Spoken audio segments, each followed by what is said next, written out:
maka satu kalimat yang diucapkannya itu menghancurkan segala dosa yang pernah dilakukannya semasa hidupnya. Habis sudah dosanya kalau lagi. Kalau hendak mati. Barang siapa yang dalam dunia ini merasa aman dari neraka, merasa aman dari siksa, nah ini orang bakal ke neraka dah. Ini orang calon penduduk neraka. Nah, jadi bila hati kita takut masuk neraka, hati kita takut diazab Allah, itu tanda kita selamat. Bila hati kita kada hirau itu, bila hati kita kada risau itu, tanda kita bakal jadi penduduk neraka. Dahinya berkeringat. Nah, orang mati itu begitunya meninggal dunia, sudah wafat, rohnya sudah keluar, dinyatakan mati, dahinya tuh bepaluhan. Dahinya bepaluhan. Disebut ngarannya rashul jabin. Rashul jabin ngarannya. Dahinya bepaluhan. Kedua matanya mengalir air mata, menangis. Dan kedua bibirnya kering. Maka tiga hal itu adalah termasuk rahmat Allah yang turun kepadanya. Berarti orang ini mati dalam keadaan rahmat Allah. Ini nang mati bujur-bujur berpulang ke rahmatullah ngarannya. Dan apabila ia mendengkur seperti dengkurnya orang yang tercekik, warnanya, warna mukanya merah dan kedua bibirnya pucat, maka tiga hal itu adalah termasuk siksaan Allah yang telah turun kepadanya. Berarti ini mati dalam keadaan. Di perkataan Imam Al-Ghazali rahimahullah wa nafa'ana bi'ulumih, diriwayatkan bahwasanya Huzaifah ibnul Yaman radhiyallahu an berkata kepada Abi Mas'ud, nang bujurnya Abi Mas'ud radhiyallahu an, dan ia ketika dengannya di akhir malam. Huzaifah berkata kepada Abi Mas'ud, bangunlah, lalu lihatlah saat apa sekarang. Maka Abi Mas'ud bangun, kemudian ia datang kepadanya dan berkata, awan merah telah terbit, artinya hari menjelang subuh. Maka Huzaifah berkata, saya berlindung kepada Allah dari pagi hari ke neraka. Artinya saya berlindung kepada Allah mati di pagi hari ini masuk ke dalam neraka. Itu artinya. Nah, ini kisah Huzaifah Al-Yamani. Begitu takutnya beliau menghadapi kematian. Sampai-sampai beliau selalu berlindung kepada Allah agar dijauhkan dari api neraka.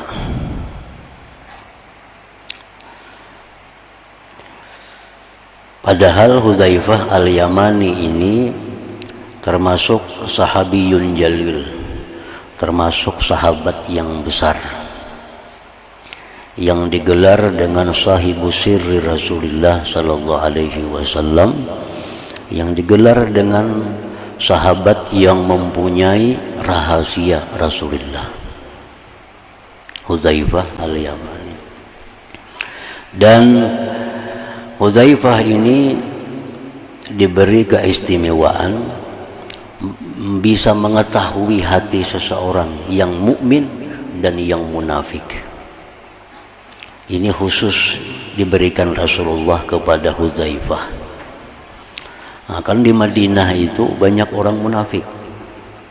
Di Madinah banyak orang-orang yang pura-pura Islam, untuk menyelamatkan diri, keluarga, hartanya, lalu pura-pura Islam.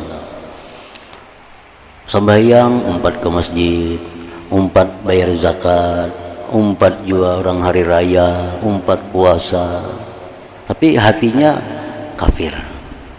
Nah, ini munafik. Nah, mengetahui orang munafik itu sulit karena bergaul sama dengan kita. Cuma Hudzaifah ini yang diberi ilmu oleh Rasulullah Sallallahu Alaihi Wasallam, mengetahui, oh si fulan itu munafik, si fulan ini mukmin, si fulan ini munafik, si fulan ini mukmin. Sampai-sampai Sayyidina Umar radhiyallahu an pernah bertanya kepada Hudzaifah ini, wahai Hudzaifah, coba periksa hatiku, apakah ada sifat nifak dalam hatiku ini. Umar pun bertanya kepada Hudzaifah, periksakan penghatiku ini, adakah sifat munafik di hatiku. Karena Hudzaifah tahu kalau orang tuh hatinya ada munafik, itu Hudzaifah tahu. Nah, jadi Hudzaifah yang sedemikian hebat, Hudzaifah yang sedemikian tinggi kedudukannya, beliau pun takut mati itu. Beliau takut mati masuk neraka.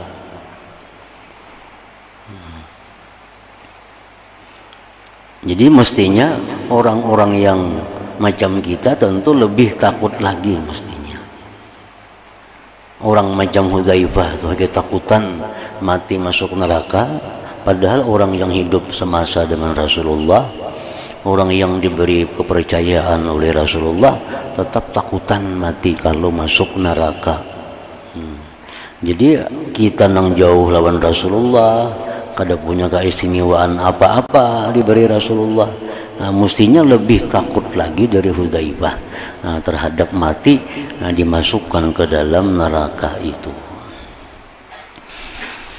Dan sudah menjadi sebuah rumus dari Rasulullah, barang siapa yang takut matinya itu masuk neraka, barang siapa yang takut matinya itu disiksa, maka dia akan selamat di sana. Barang siapa yang dalam dunia ini merasa aman dari neraka, merasa aman dari siksa, nah ini orang bakal ke neraka dah. Ini orang calon penduduk neraka. Nah, jadi bila hati kita takut masuk neraka, hati kita takut diazab Allah, itu tanda kita selamat. Bila hati kita kada hirau itu, bila hati kita kada risau itu, tanda kita bakal jadi penduduk neraka.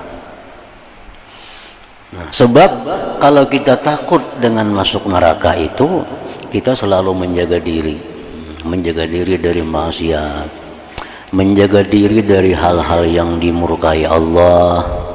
Karena takutan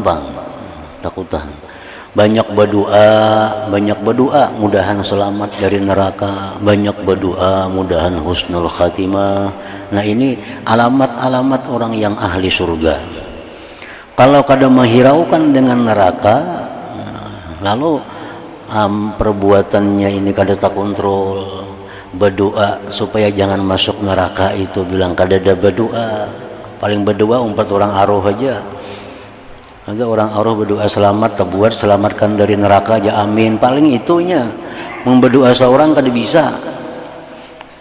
Berdoa seorang kada bisa. Pemirsa berdoa tengah malam, ya Allah jauhkan hamba dari neraka, kada biasa. Nah, paling jauh 4 orang. Nah, kada hirau, kada takutan. Ini sudah alamat bakal masuk tuh ke sana. Nah, jadi Hudzaifah al-Yamani ini orang mulia, orang yang semasa dengan Rasulullah Sallallahu Alaihi Wasallam, makin takut dengan neraka, jelas menunjukkan bahwa beliau ini min ahlil jannah, beliau ini ahli surga itu.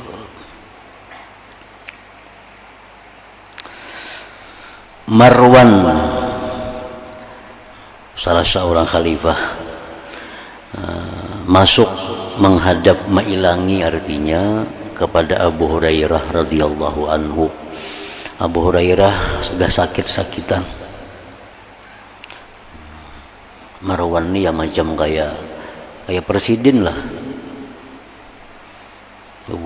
anak buahnya Muawiyah juga nih, anak buahnya Muawiyah, Marwan. Jadi si Marwan ini menghilangi Abu Hurairah yang sedang sakit. Lalu Marwan berkata, ya Allah, ringankanlah daripadanya.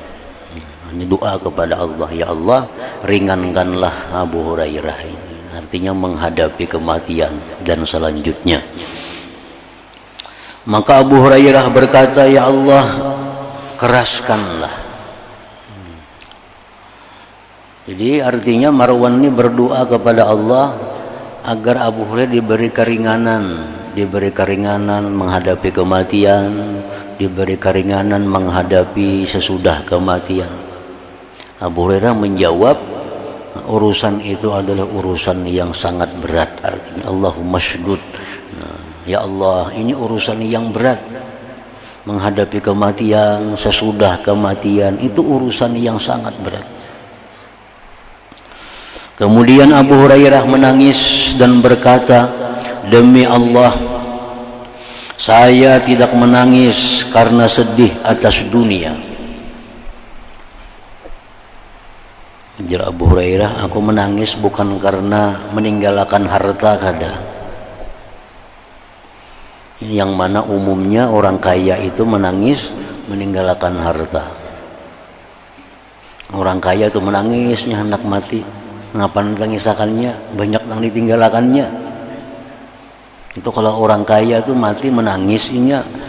Kenapa menangis? Bukan takutan neraka kada.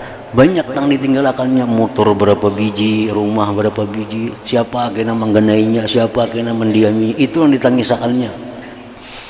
Nah, Abu Hurairah menangis hendak mati. Ugesidin, aku menangis itu bukan karena sedih atas dunia, dan tidak karena susah daripada berpisah denganmu. Tetapi saya menangis ini menunggu salah satu dari dua kabar gembira. Kenapa aku menangis? Karena aku menunggu salah satu dua berita dari Tuhanku. Ada kalanya berita dengan surga atau dengan neraka. Nah, itu keputusannya yang ditunggu, yang maulah menangis itu. Ke surga kah masuknya, ke neraka kah masuknya, kada ada jelas. Kada jelas. Nah, sampai orang yang sekelas Abu Hurairah aja merasa kada jelas lagi mati kemana masuknya.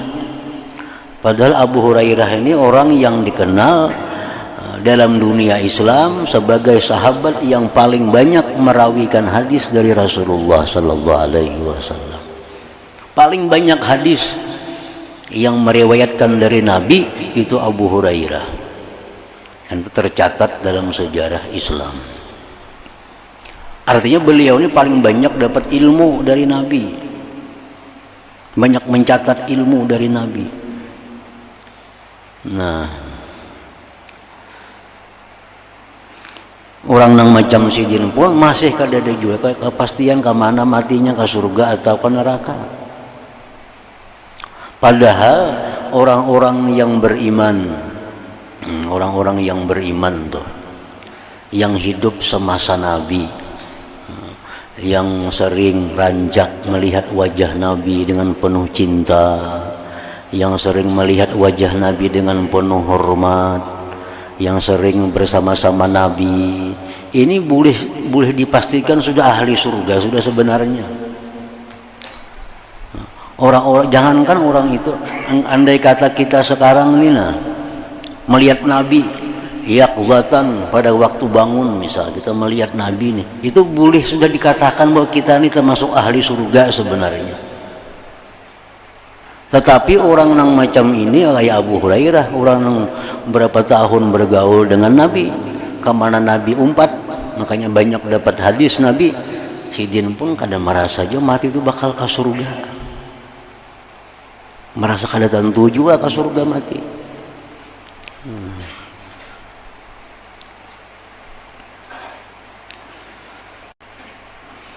Diriwayatkan dalam hadis dari Nabi sallallahu alaihi wasallam bahwa beliau bersabda, "Innallaha idza radiya an 'abdin qala ya malakal maut idhhab ila fulan fa'tini bi ruhihi li uriha hasbi min 'amali qad balawtuhu fa wajadtuhu haitsu uhib."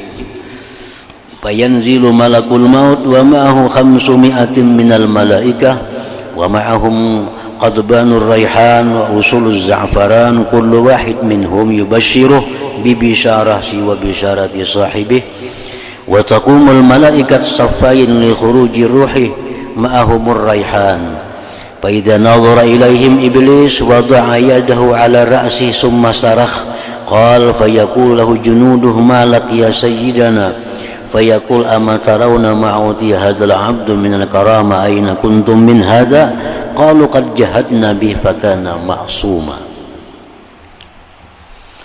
Artinya sesungguhnya Allah apabila ridha terhadap seorang hamba, maka dia berfirman, wahai malaikat maut, pergilah kepada si fulan, lalu bawalah ruhnya kepadaku agar aku menyenangkannya. Cukup akan aku dari amalnya, aku telah mengujinya, lalu aku mendapatkannya menurut apa yang kusukai. Nah, ini malaikat maut hendak mencabut nyawa orang yang diridai Allah. Perintah Allah, wahai Israel, jam tulak ke sana dah, datangi hambaku yang kuridai itu, cabut ruhnya, bawa kemari, aku ingin membahagiakannya.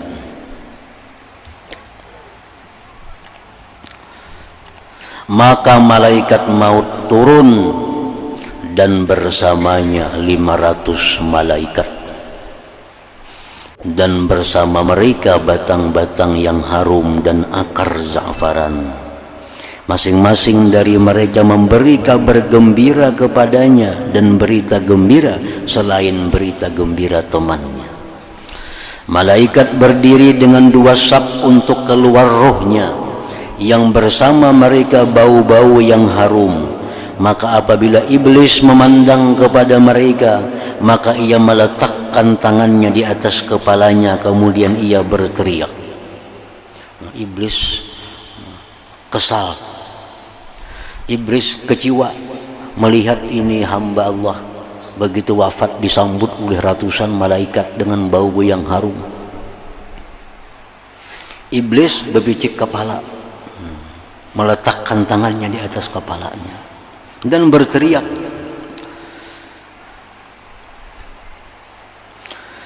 Rasulullah bersabda, lalu tentara-tentara iblis, anak buahnya, pasukannya, bertanya kepada iblis, apa yang terjadi bagimu wahai penghulu kami? Kenapa pian berpicik kepala? Kenapa pian berkuriak?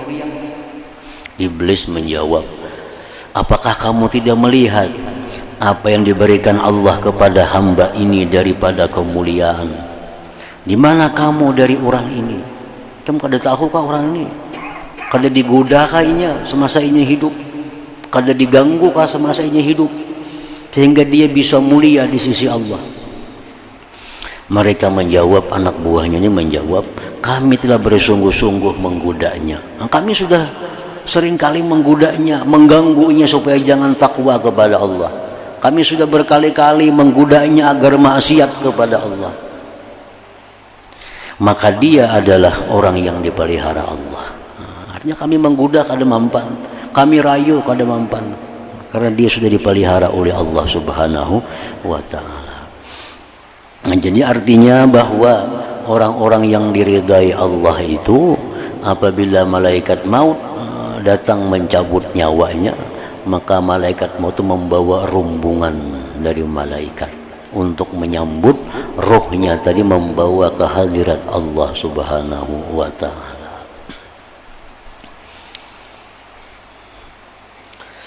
Al-Hasanul Basri berkata, tidak ada kesenangan bagi orang mukmin kecuali pada bertemu dengan Allah Ta'ala. Tidak ada kebahagiaan bagi orang mukmin kecuali pada bertemu dengan Allah Ta'ala. Maka barang siapa kesenangannya pada bertemu dengan Allah Ta'ala, maka hari kematiannya adalah hari kebahagiaannya dan kegembiraannya, keamanannya, kemuliaannya, dan kehormatannya. Artinya bila mana kita ini rindu dengan Allah, kita ini cinta kepada Allah, kita ingin bertemu dengan Allah, maka hari kematian itu adalah merupakan hari kemerdekaan. Hari kematian itulah hari kebahagiaan, karena pada hari itu kita berjumpa dengan zat yang selama ini dirindukan.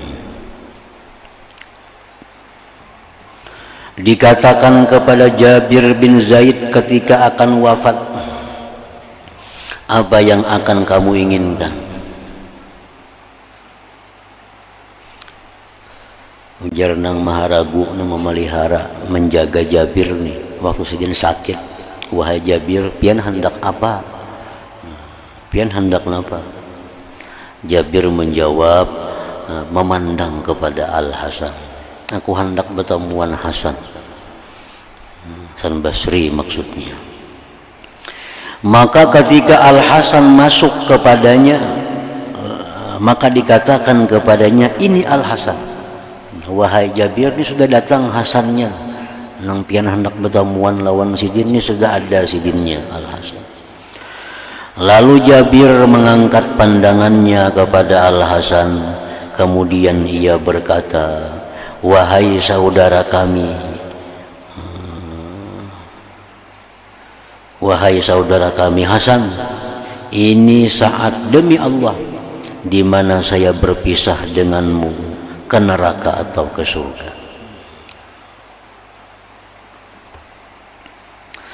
Muhammad bin Wasi' berkata ketika akan meninggal dunia,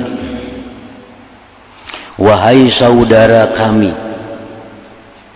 alaikumussalam, ke neraka atau Allah memaafkan. Ke neraka atau Allah memaafkan. Sebagian mereka bercita-cita agar ia tetap dalam nazak pencabutan nyawa selama-lamanya dan tidak dibangkitkan bagi pahala maupun siksa. Jadi orang-orang salihin dahulu itu ada yang mengingini bahwa selama-lamanya dalam sakaratul maut kadang menghendaki dibangkit lagi di akhirat, karena takutan namun dibangkit tuh bisa-bisa ke neraka mati. Biar sudah macam ini salawasan dalam sakaratul maut saja. Nah, maka takut terhadap su'ul khatimah. Takut terhadap su'ul khatimah adalah memutung hati-hati orang yang ahli ma'rifah. Dan ia termasuk bencana yang besar ketika akan mati. Dan telah kami sebutkan pengertian su'ul khatimah. Dan sangat takutnya orang-orang yang ahli ma'rifah daripadanya dalam kitab Al-Khawf war Raja, nah sudah kita bicarakan dulu. Dan itu layak dengan tempat ini, tetapi kami tidak memperpanjang dengan menyebutkannya dan mengulangnya. Penjelasan tentang keadaan-keadaan yang disunatkan bagi orang yang hampir mati. Kalau orang itu sudah sakit, sudah uyuh, sudah parak lah, apa yang baik dikerjakan, apa yang sunat dilakukan supaya mati dalam keadaan husnul khatimah. Ketahuilah bahwasanya yang disukai ketika mati dari rupa orang yang hampir mati adalah tenang dan diam. Dan dari lisannya adalah bahwa ia mengucapkan syahadat, dan dari hatinya adalah bahwa ia berbaik sangka kepada Allah Ta'ala. Nah itu paling bagus sudah hendak mati. Tenang, tentram, lisannya mengucap la ilaha illallah, hatinya berbaik sangka kepada Allah. Nah, mati dalam keadaan husnul khatimah itu.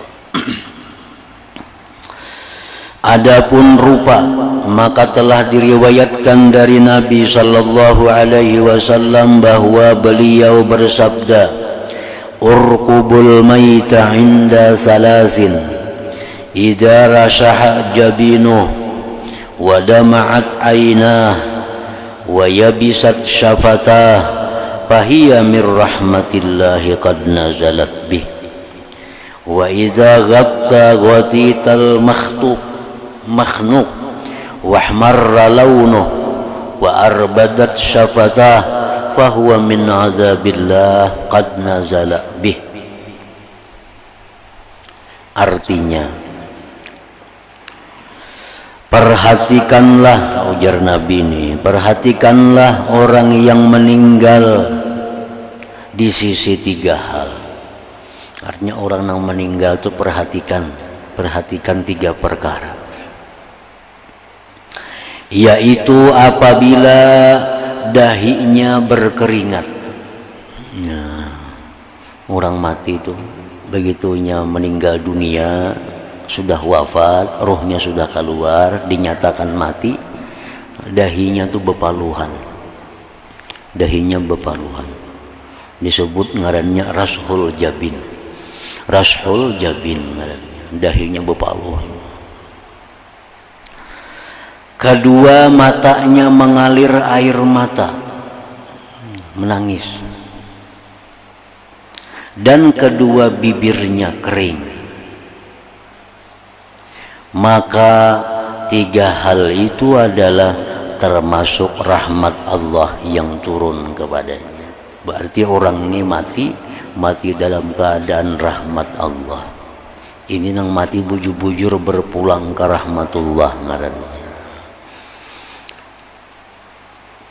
Dan apabila ia mendengkur seperti dengkurnya orang yang tercekik, warnanya, warna mukanya merah, dan kedua bibirnya pucat, maka 3 hal itu adalah termasuk siksaan Allah yang telah turun kepadanya. Berarti ia mati dalam keadaan sakit orang. Adapun kelancaran lidahnya dengan mengucapkan kalimat syahadat, maka itu adalah tanda kebaikan. Abu Sa'id Al-Khudri radhiyallahu anhu berkata, Rasulullah sallallahu alaihi wasallam bersabda, "Laqinu mautakum la ilaha illallah." Artinya, ajarkan, bacakan orang yang hampir mati di antara kamu dengan kalimat la ilaha illallah. Nah, bisiki la ilaha illallah. Nah, itu ada aturan-aturannya. Ya paling banyak 3 kali lah, cukup sudah. Ya, dibisiki di telinganya la ilaha illallah. Dalam riwayat Hudzaifah radhiyallahu anhu, fa innaha tahdimu ma qablaha minal khataya. Artinya sesungguhnya kalimat itu dapat menghancurkan segala kesalahan sebelumnya. Nah, amun si orang nang parak mati ini menyahut la ilaha illallah, nah menyahutnya, nah maka satu kalimat yang diucapkannya itu menghancurkan segala dosa yang pernah dilakukannya semasa hidupnya. Habis sudah dosanya kalau lagi. Kalau hendak mati itu bisa mengucap la ilaha illallah.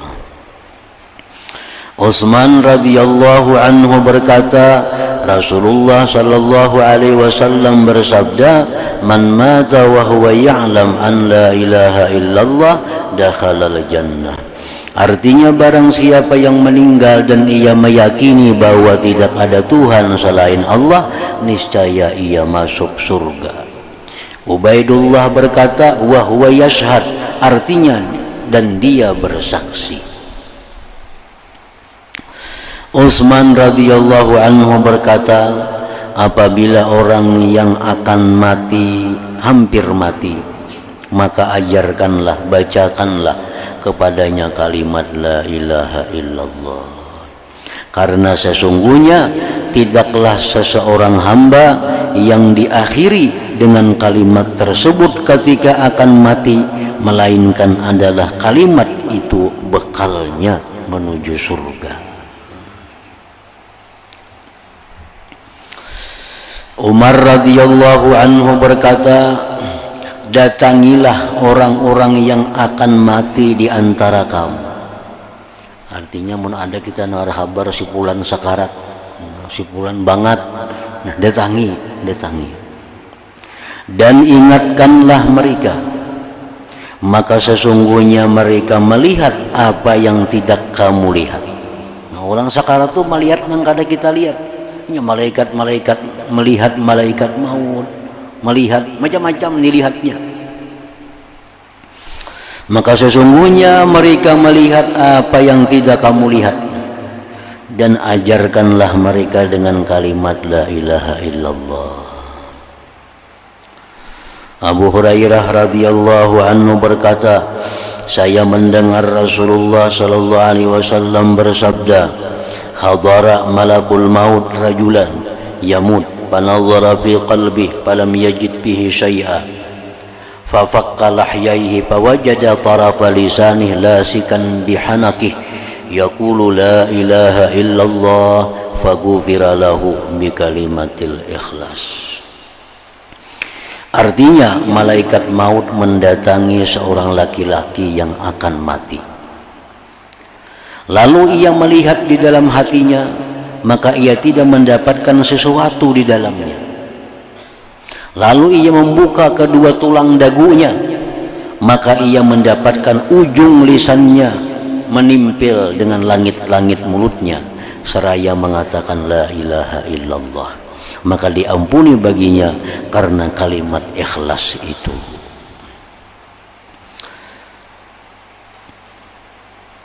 Dan semestinya bagi orang yang mentalkinkan nang hidup nih, nang mengucapkan la ilaha illallah itu, agar ia tidak memaksa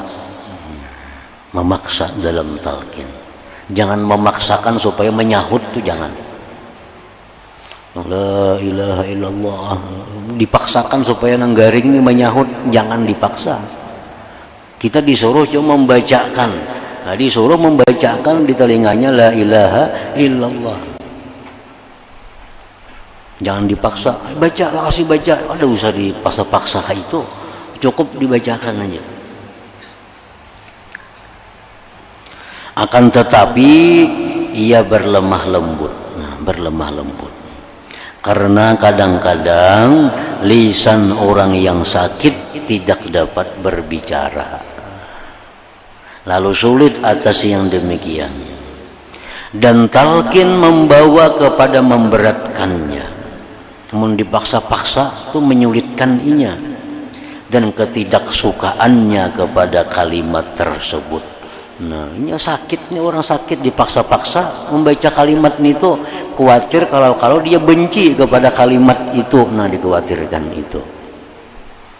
Dan dikhawatirkan bahwa demikian itu menjadi sebab su'ul khatimah. Nah, jadi kita talqin dengan lemah lembut, jangan keras, jangan nyaring, jangan berpaksaan, karena khawatir ini orang garing, ini orang dalam keadaan sakit. Bila kita paksa, bila kita karasi, khawatirnya benci dengan kalimat itu, maka itu membawa kepada su'ul khatimah.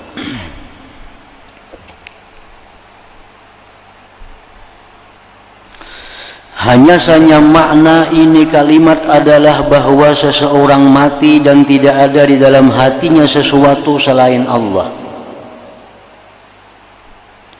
Nah, itu. Orang yang mampu mengucapkan la ilaha illallah itu menunjukkan bahwa orang ini dalam hatinya tidak ada selain Allah. Ini sulit. Orang yang hatinya kosong daripada makhluk, orang yang hatinya kosong daripada dunia, itulah orang yang akan mampu mengucapkan la ilaha illallah di akhir hayat itu. Maka apabila tidak tersisa baginya sesuatu yang dicari selain Allah Al-Wahidul Haq, maka kedatangannya dengan kematian kepada yang dicintainya adalah puncak kenikmatan baginya.